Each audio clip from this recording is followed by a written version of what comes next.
उपराष्ट्रपति जगदीप धनखड़ क्या कह रहे हैं, जरा सुन लेते हैं उससे पहले। थोड़ा माइक ऊपर।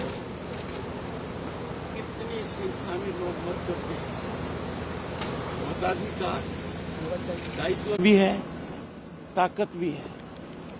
भारत विश्व का सबसे ज्वलंत, सक्रिय, प्रभावी लोकतंत्र है, दुनिया के लिए एक मिसाल है।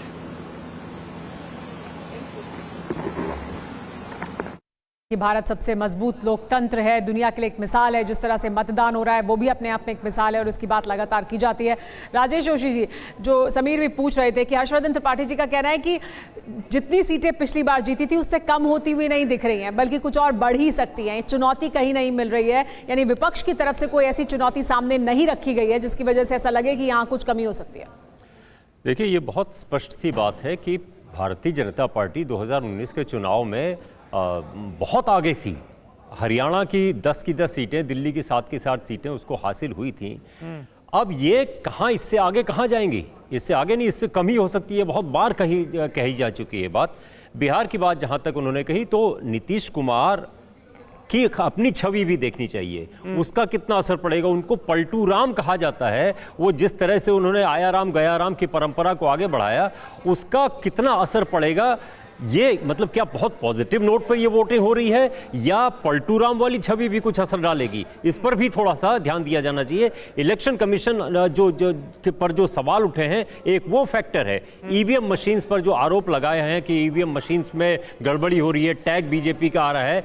आप मुझे ये बताइए, ये कोई बताए कि जब भी इस तरह का कोई आरोप लगता है कि ईवीएम मशीन में गड़बड़ी हो गई, वो बीजेपी के फेवर में ही क्यों जाता है?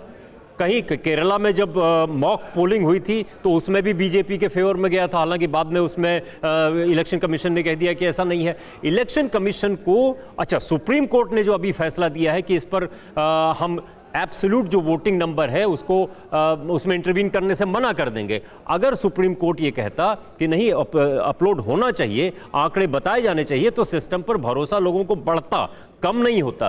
तो ये चाहे इलेक्शन कमीशन हो, जो संवैधानिक पदों पर लोग बैठे हुए हैं, संस्थाएं हैं, उनको इस वक्त ये मतदाता को भरोसा दिलाना चाहिए कि आपका वोट जो है वो शक के परे है, उस पर उसका सही इस्तेमाल हो रहा है। ये सिस्टम पर भरोसा होना बहुत जरूरी है। एक दूसरी बात कह के मैं अपनी बात खत्म करता हूं जी। कांग्रेस, भारतीय जनता पार्टी एक ऐड चला रही है जिसमें कांग्रेस का एक आदमी कह रहा है कि हम सर्वे कर रहे हैं, और उसमें बाकायदा सिख और मुसलमान आइडेंटिफाई करके ये कहा जा रहा है कि मुसलमान के जो घर है उसको स्किप करके सिखों कैसे कहा जा रहा है, आप अपने गाय भैंस इनका एक्सरे करा रहे हैं, क्योंकि कांग्रेस पार्टी ने हमसे कहा है कि आपकी संपत्ति का एक्सरे कराया जाए। और ये अभी तक इंस्टाग्राम पे है। इस पर इलेक्शन कमीशन को कुछ ठीक है, इन तमाम शिकायतों पर चुनाव आयोग का क्या रुख होता है, ये देखने वाली बात है। आप जिन बातों का जिक्र कर रहे हैं राजेश जी, जल्दी से पीयूष पांडे हमारे सहयोगी भी इस वक्त हमारे साथ जुड़ चुके हैं। पीयूष, जहां पर आप मौजूद हैं वहां से क्या ताजा अपडेट देना चाहेंगे, और दिल्ली में तमाम सीटों पर वोटर्स का रुझान वोटिंग के प्रति कैसा नजर आ रहा है, जरा बताएं। बिल्कुल समीर, देखिए यहाँ पर जहाँ मैं निर्माण विहार में हूँ और निर्माण भवन में हूँ, और यहाँ पर राहुल गांधी और सोनिया गांधी वोटिंग कास्ट करने के लिए आएंगे।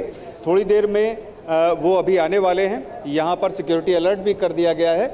और आपको मैं ये बता दूं कि यहाँ पर कई मंत्रालय हैं, शहरी विकास मंत्रालय भी है जहाँ पर ये बूथ बनाया गया है, और अति विशिष्ट लोग यहाँ पर वोट डालने आ रहे हैं। जहाँ तक सवाल रहा कि वोटिंग किस तरह से चल रही है, सुबह जो रुझान सामने आ रहे हैं उसमें जो प्रतिशत है वो बहुत अच्छा अभी तक सामने नहीं आया है। आधिकारिक तौर पर ये चुनाव आयोग की ओर से थोड़ी देर में आधिकारिक आंकड़ा जारी किया जाएगा। वोटिंग थोड़ी धीमी है, और इसके पीछे कई वजह हो सकती हैं।